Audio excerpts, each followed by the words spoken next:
you different from all of the characters that you've played in the past? And how did you approach preparing to bring Cherry to life? How is Cherry different? She is the wildest woman I've ever portrayed. To date. Wow, may susunod. To date, may mas wild pa. No, yun, siya yung wildest and most freeing, I think, for me. And lahat yon pinagpapasalamat ko kay Direk Ivan. Kasi not just yung role, pero yung freedom of parang approaching every scene. Binigyan niya kaming lahat ng buong laya as to how we understood every scene. Nakinig siya sa amin. He is a really good captain. And we all thank you. Thank you so much. And also to Regal, ano ko po ito, comeback ko po ito sa Regal. So thank you again. Maraming salamat po. Yun. Thank you so much, Barbie. Thank you. Ay, how did I prepare? How did you prepare for How did I Cherry? prepare? In-unleash ko lang yung wild side ko. Wow! Yes. Yeah. Yun lang. Actually, ang saya. Kasi, aminin naman natin, hindi naman lahat, pag mabait, diba? So, hindi ko rin akalain na may ganun din akong side. Wild pero, may dahilan, may lalim, and most of all, I think,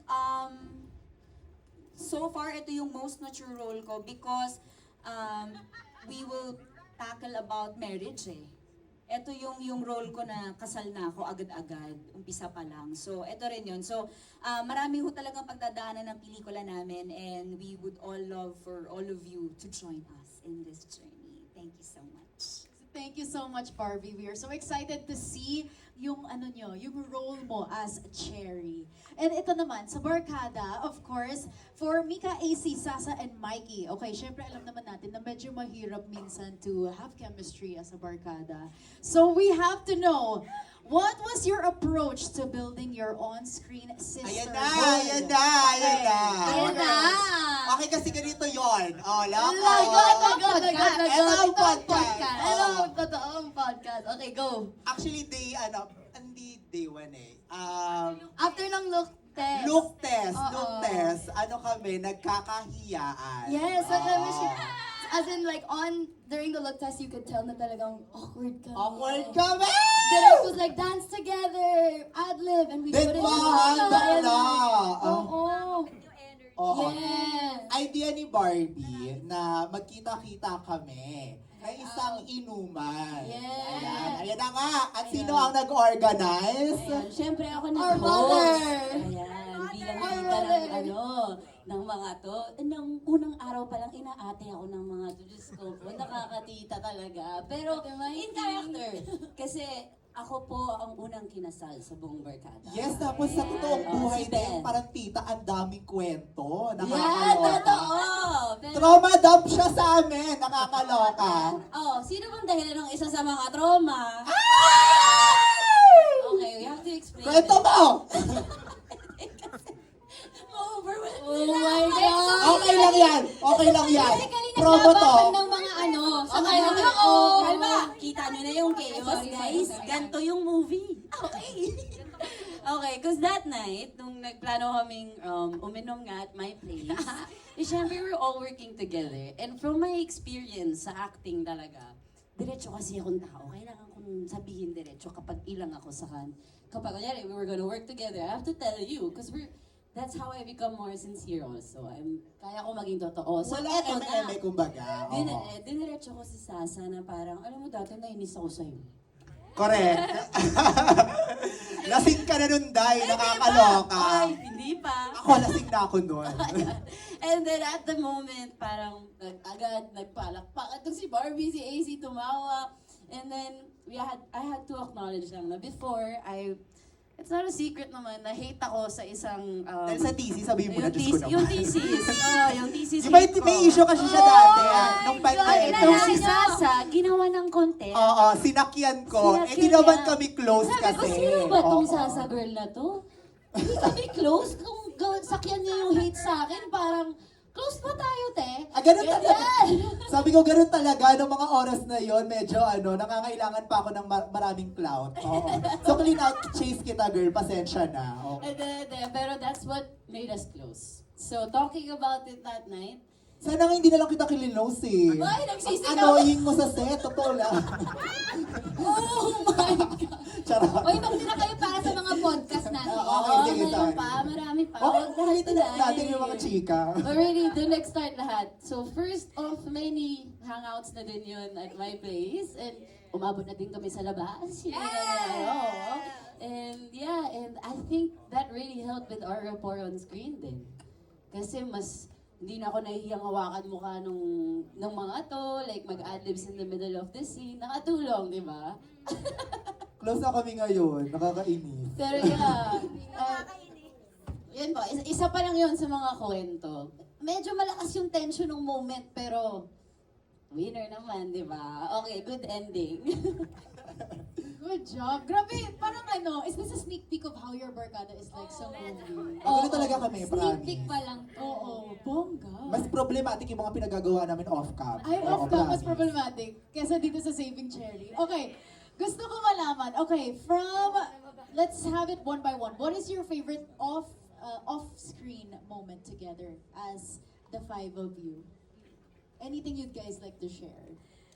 Pag, alam mo, pag nag-iinuman talaga kami. Kasi doon talaga lumalabas yung totoong mga ugali namin. Oh! Effect ng movie. Hindi kasi sobrang totoo namin makipag-usap sa isa't isa. And ino-open talaga namin nararamdaman namin sa isa't isa. And yun yung pinaka-paborito ko pagka vulnerable kami sa isa't isa.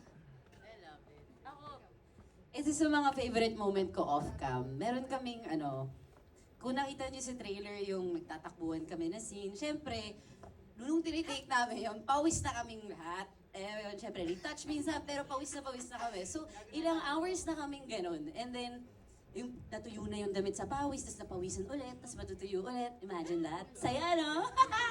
Pero yung moment na yun, tinanong ko si Mika off-cam. Sabi ko, kadiri ba, Mika, pag di naligo tonight bago matulog?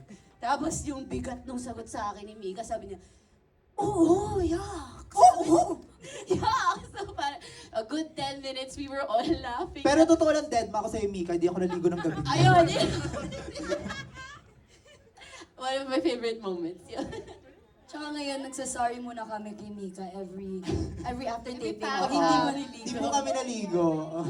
Speaking of di naligo, ang favorite ko pong Hindi, isa sa mga paborito ko talagang eksena namin pag off-cam, yung chismis.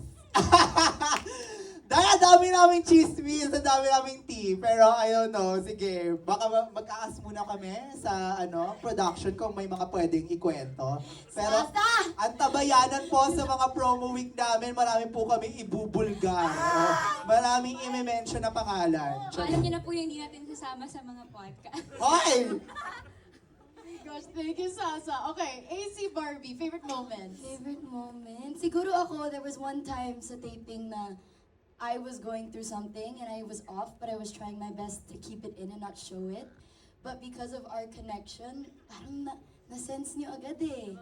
Na-sense nila, and my initial plan was to go home, finish work, be professional, go home and cry it out. But then they were like, no, let's all hang out. Let's just sit and talk. And I was there, and I was like, am I gonna tell them what I'm going through? And until eventually lumabas na siya, and umiyak kaming lahat. We were all crying together, and I was like, wow, I did not know this was where my night was gonna go, but it's one of my best memories ever during the movie. So yun po. Yeah. Grabe, parang may true friendship talaga that was formed. I've never been, Yes. I've never felt so safe on a movie set. Same. Or a set in general, just to feel so comfortable with everyone. Like, not even just the people here, with our staff, with our prod, like, lahat po talaga pamilya, nag-enjoy kami doon, tumatawa, maririnig mo si Derek, tumatawa habang nagsiscene, or everyone's trying to keep it in and just holding it until mag-cut si Derek. It's like, we've created something so beautiful, and I hope it really resonates to you guys when you watch it. Yeah. Thank you so much, AC. Okay, last but not the least, Barbie, favorite moment, go. Favorite moment? Siguro, isa-sum up ko na lahat ng naging bonding namin off-cam, nag-translate siya on-cam when we shot our very last scene all together. Totoo yung emosyon namin kasi ang dami na namin pinagdaanan off-cam. So, I guess I would say na off-cam na rin siya kasi parang naging totoong Mikey, Mika, AC at Sasa kami. Yung huling eksena na ad-libs na yun eh, totoo na yun eh, galing na sa puso lahat yun. So, lahat nung, yung foundation ng friendship na nabuo namin, makikita nyo talaga sa pelikula.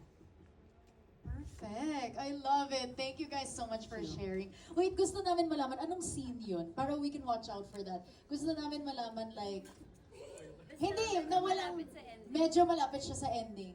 Okay, noted. Basta guys, medyo malapit sa ending, makikita na natin yung off-cam, chemistry Yun na yun. nila. Kami-kami Yun na yun. Yes. Okay, very exciting.